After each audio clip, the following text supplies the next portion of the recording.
ఈరోజు CPIML liberation party 10,000 కేంద్రబిందువుగా చేసుకొని ఒక పెద్ద పోరాటంలోకి దిగబోతున్నాం. దానికి రేపు 17వ తేదీన శ్రీకారం చుట్టబోతా ఉంది. ఈ బద్వేల్లో జరుగుతున్నటువంటి సమస్యలు ప్రతిరోజు పేపర్లలోనూ అలాగే టీవీలలోనూ అధికారుల దగ్గర ఉంటే అనేక సమస్యలు వస్తున్నాయి. ఇక్కడ కావాల్సినంత భూమి ఉంది.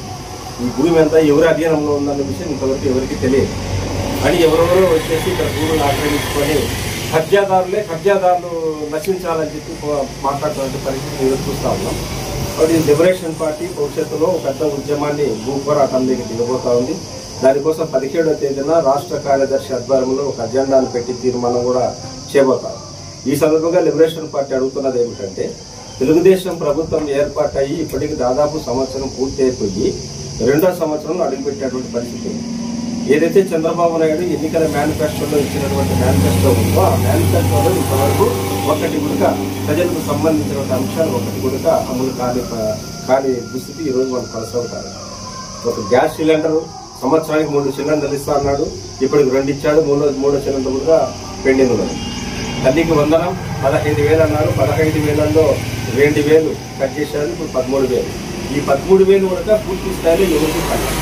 చాలా మందికి అయితే అసలు 13,000 కూడా పడలేదు.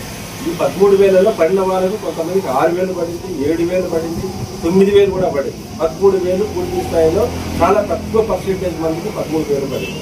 బట్ ఈ రకంగా చంద్రబాబు నాయుడు ప్రజలను మోసం చేసే విధంగా పరిపాలన కొనసాగిస్తున్నాడు. దీనికి వ్యతిరేకంగా లిబరేషన్ పార్టీ పోరాటం చేయడానికి సిద్ధపడతారు. అదేవిధంగా మొన్న కడపలో జరిగినటువంటి మహానాడులో చంద్రబాబు నాయుడు లక్షల మంది ప్రజల సమక్షాన్ని ఇచ్చినటువంటి హామీ ఏమిటంటే, ఈ కడప జిల్లాలో ఉక్కు పరిశ్రమను 10 రోజుల్లో ప్రారంభిస్తానన్నాడు. 10 రోజుల్లో ప్రారంభించి శంకుస్థాపన చేస్తా అన్నాడు. ఇప్పుడు 10 రోజులు అయిపోయింది, నెల అయిపోయింది, 2వ నెల జరుగుతుంది.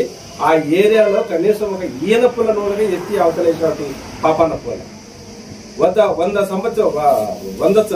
సంవత్సరం తర్వాత అంటే అధికారం తెలుగుదేశం పార్టీ అధికారంలోకి రాకముందు కడప జిల్లాలో ఉక్కు పరిశ్రమ కోసము ఈరోజు ఎవరైతే అనకాపల్లి ఎంపీ సీఎం రమేష్ నాయుడు ఉన్నాడో ఆ రమేష్ నాయుడు 13 రోజులు ఆమరణ నిరాహార దీక్ష కూర్చున్నాడు కడపలో ఉక్కు పరిశ్రమ ఏర్పాటు చేయాలని చెప్పి. ఇది బీజేపీ గవర్నమెంట్ అధికారంలో ఉన్నప్పుడు, వైసీపీ రాష్ట్రంలో అధికారంలో ఉన్నప్పుడు.